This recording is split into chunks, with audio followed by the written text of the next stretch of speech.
is a very quick rundown of our code export feature and the API block in general. Let's build a really quick application here. I'm just going to drag out a speak block. Let's make a dad joke application. So, would you like to hear a dad joke? And perhaps the user, I'm going to connect it here, and perhaps the user can say yes or no. Yes. Tell them their dad joke over here. If not, well, that sucks. And let's actually use an API so we can dynamically get dad jokes, because that's what's important. So we have this generic Kenna has dad jokes API, and it's going to accept application JSON. You can now just test the request. You can see that the response type, you get a joke back, so it's response.joke.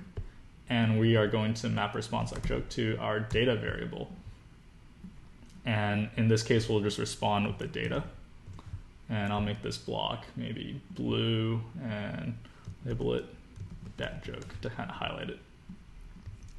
And we can just launch it right away. Would you like to hear a dad joke? Yes. I thought my wife was joking when she said she'd leave me if I didn't stop signing I'm a believer. Then I saw her face. Okay. It works. Now, this is an Alexa project, but it'll work with any project in the future as well.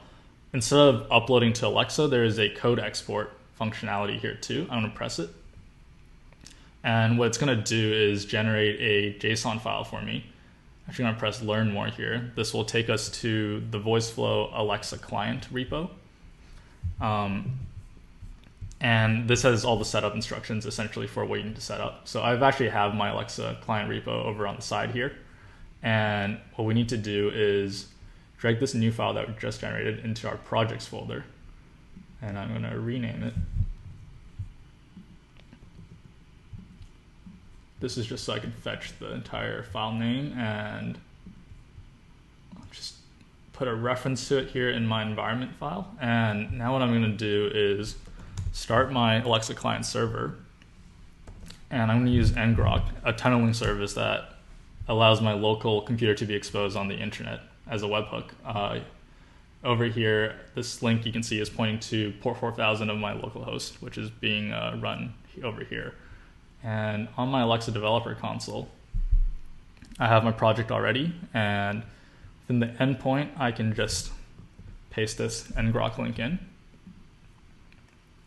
And once I save that, we can start testing. So I can now ask Alexa, open my export project. Would you like to hear a dad joke? If you walk into a forest and cut down a tree, but the tree doesn't understand why you cut it down, do you think it's stumped? It's pretty terrible. But here we go. You see that 2 requests have came in. So one for each request. I opened the skill and I said yes. So 2 things came back out. And you can actually log the entire input JSON, output JSON in this process. And over here within our code, you can see we have all the handlers for all the different block types.